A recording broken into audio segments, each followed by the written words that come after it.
نحمدہ و نصلی و نصلی علی رسولہ الکریم اما بعد فاعوذ باللہ من الشیطان الرجیم بسم اللہ الرحمن الرحیم۔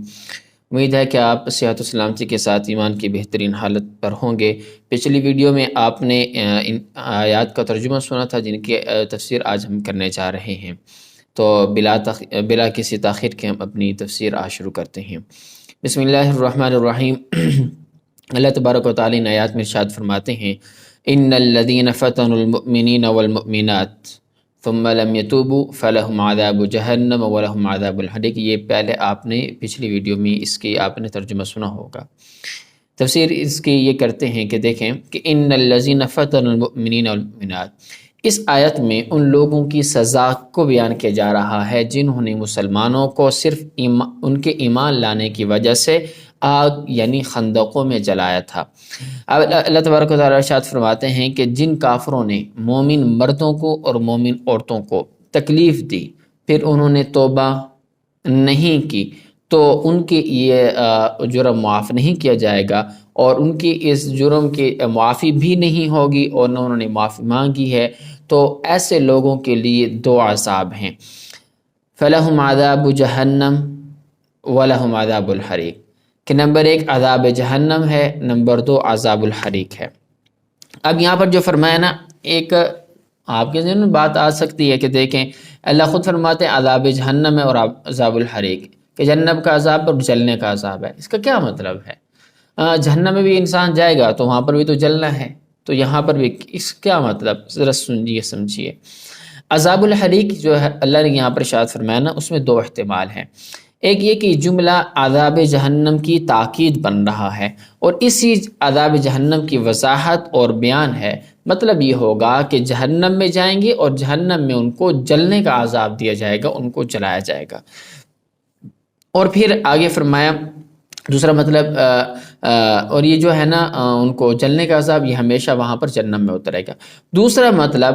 کہ عذاب جہنم میں عذاب آخرت کا بیان ہے اور عذاب الحریق میں دنیاوی عذاب ہے۔ دوسرا مطلب یہ بھی ہے۔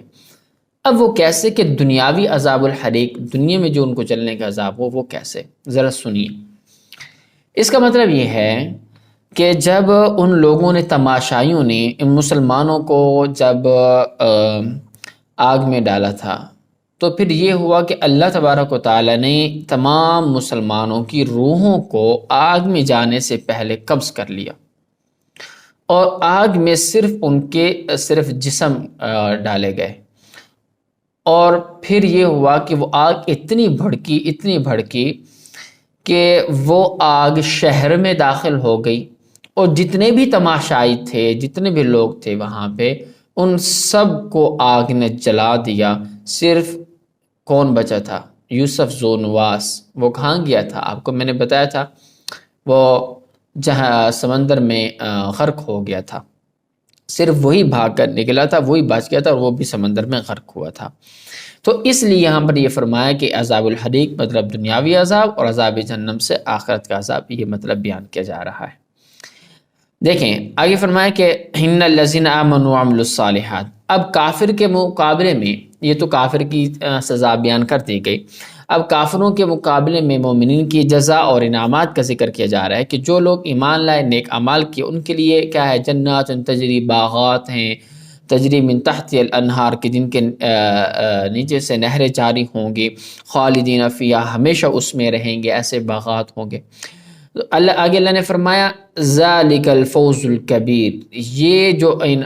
باغات ہیں، اس طرح کی جو نعمتوں کا ملنا ہے، یہ بہت بڑی کامیابی ہے، کیونکہ یہ نعمتیں دائمی ہوں گی اور ہر قسم کی نعمت حاصل ہوگی ان کو، پھر اس کے ختم ہونے اور چھننے جانے کا کوئی خوف اور ڈر نہیں ہوگا۔ دنیا میں تو ایسا ہوتا ہے کہ ہم کوئی بڑی نعمت اگر ہمیں مل جائے تو اس کے چھن جانے کا ہمیں خوف اور ڈر لگا رہتا ہے کہ کہیں ایسے چھن نہ جائے، کہیں یہ نہ ہو جائے، خراب نہ ہو جائے۔ بہرحال دنیا میں تو حسرت ہمیشہ کوئی نہ کوئی حسرت باقی رہ جاتی، چاہے انسان جتنی بھی کوشش کرے۔ جیسے کہتے ہیں نا کہ ہزاروں خواہشیں ایسی کہ ہر خواہش پہ دم نکلے، بہت نکلے میرے ارمان لیکن پھر بھی کم نکلے۔ تو اسی طرح دنیا میں تو انسان کی نعمتوں کی اور حسرت تو پوری ہونی نہیں ہے، اور وہاں پر کیا ہوگا کہ ہمیشہ ان کو ان کے پاس وہ نعمتیں رہیں گی، کبھی چھین جانے کا کوئی ڈر اور خوف نہیں ہوگا، اس لیے فرمایا ذالک الفوز الکبیر۔ لیکن اگر پھر آگے فرمایا کہ ان بطش ربک لشدید، مقصد یہ ہے کہ اللہ تبارک و تعالیٰ کی گرفت بڑی سخت ہے، جس کو پکڑتا ہے پھر کوئی چھڑا نہیں سکتا،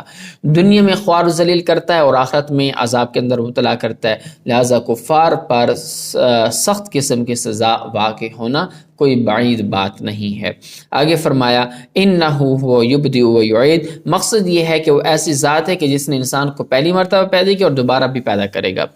اور کفار کا یہ شبہ بھی نہیں رہا کہ جو کہتے تھے، جیسا کہ قرآن مجید میں دوسری جگہ پر آپ نے سنا ہوگا آیت، اگر نہیں سنی تو بتا دیتا ہوں، جیسے کہ مشرکین مکہ کو جب رسول اللہ صلی اللہ علیہ وسلم نے ایمان کی اور دعوت دی تھی، قیامت اور سزا جہنم سارا ہر چیز کا بتلایا تھا کہ قیامت ہوگی، عذاب ہوگا، اور باس بعد الموت کا وہ انکار کرنے لگ گئے تھے، تو انہوں نے کیا فرمایا تھا، اذا متنا وکننا ترابا ذلک رجع بعید، کیا جب ہم مٹی ہو جائیں گے پھر ہمیں دوبارہ لٹایا جائے گا؟ تو دیکھو اللہ فرماتے ہیں کہ اللہ پہلی مرتبہ بھی جب پیدا کر سکتا ہے تو دوبارہ بھی اس کو لٹانے پر قادر ہے، تو لہٰذا کفار کا یہ شبہ بھی نہیں رہا کہ ہم دوبارہ زندہ نہیں ہوں گے، تو لہٰذا رب کی پکڑ بڑی سخت ہے۔ آگے فرمایا وَهُوَ الْغَفُورُ الْوَدُودُ، ان آیات میں بھی اللہ تبارک و تعالیٰ نے اپنی چند صفات کو بیان فرما رہے ہیں جس سے مومنین کے وعدے کی تقریر ہے، کہ اللہ فرماتے ہیں کہ نمبر 1 الغفور، اللہ کی ذات بخشنے والی ہے، توبہ و استغفار سے بندوں کے گناہوں کو معاف کر دیتی ہے۔ آگے فرمایا الودود، جو محبت کرنے والی، نیک و صالح اللہ تبارک و تعالیٰ کے بڑے محبوب بندے ہوتے ہیں، اتنی محبت تو ماں کو بھی اپنی اولاد سے نہیں ہوتی جتنی اللہ تبارک و تعالیٰ اپنے بندوں سے محبت کرتے ہیں۔ آگے فرمایا ذو العرش، وہی تخت کا حقیقی اور اصلی مالک ہے، باقی ساری کی ساری دنیا عارضی ہے، دنیا کی بادشاہ، دنیا کی رنگینیاں، یہ ساری کی ساری عارضی ہیں، حقیقی مالک کون ہے؟ وہی فرمایا ذو العرش، وہی عرش کا حقیقی مالک ہے، وہی ہر چیز کا مالک ہے۔ آگے فرمایا المجید، بڑی شان والا ہے، بڑی بزرگی والا ہے، تو یقین جانیں اللہ تبارک و تعالیٰ کی شان بہت بڑی ہے، بہت بڑی ہے۔ فعال لما یرید، ہاں پھر یہ فرمایا فعال لما یرید، کہ وہ ذات ایسی قادر و مطلق ہے کہ جو چاہے کر سکتی ہے، جس کو چاہے سزا دے دے، جس کو چاہے چھوڑ دے، جس کو چاہے معاف کر دے،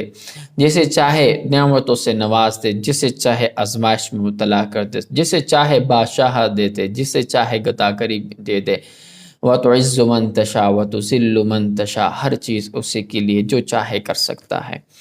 تو یہی فرمایا فعال لما یرید، وہ ذات ایسی ہے کہ جو چاہے کر سکتی ہے، جو اس کا ارادہ کرے۔ آگے فرمایا هل اتاک حدیث الجنود، اب اصحاب الاخدود کے واقعے کے بعد بیان کرنے کے بعد مومنین کو مزید تسلی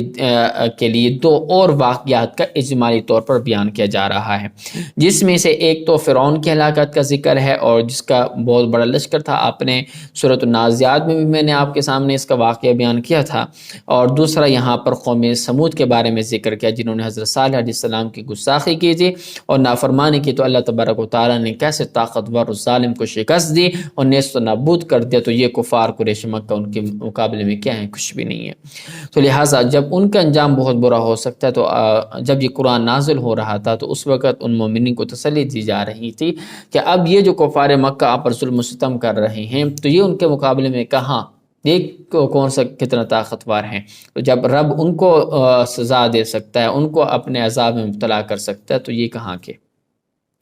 آگے فرمایا بل الذین کفروا فی تکذیب، کفار ایسی وعیدات عذاب سن کر کہتے تھے کہ ہم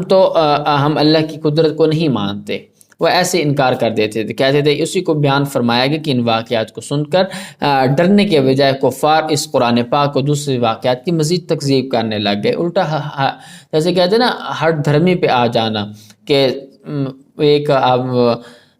میں نہ مانو والی بات، جیسے 2 2 4 ہوتے ہیں، کوئی کہتے ہیں کہ میں نہیں مانتا کہ 2 2 اور 4، تو اس لیے وہ ہٹ دھرمی پر آ جائے، نہ ماننے والی بات، اب اس کا تو کوئی علاج نہیں ہے۔ تو آگے سے جب یہ سارے بل الذین کفروا فی تکذیب، جب اللہ نے ساری چیزیں بیان کر دی، اس کے بعد آگے سے پھر اور تکذیب کرنے لگ گئے۔ تو آگے فرمائے واللہ من ورائہم محیط، بلکہ اللہ تبارک و تعالیٰ ہر طرف سے ان کا احاطہ کیے ہوئے، ان کو گھیرے ہوئے ہیں، رب کی پکڑ سے وہ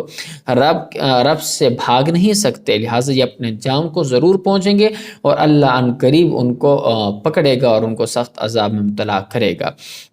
آگے فرمایا بل ہوا قرآن مجید، مقصد یہ ہے کہ کفار قرآن مجید کی جو تکذیب کرتے ہیں یہ صرف محض ان کی حماقت ہے، ورنہ اس کی صداقت میں تو کوئی شبہ بھی نہیں ہے۔ قرآن کی صداقت میں پچھلے جتنے آسمانی کتاب آئیں سب نے اس کی تصدیق کی، اور اس کی گواہی دی کہ آخر میں کتاب آئے گی، تو برحق کے آخر میں نبی صلی اللہ علیہ وسلم اور قرآن مجید کی تصدیق کی گئی ان کتابوں کے اندر بھی۔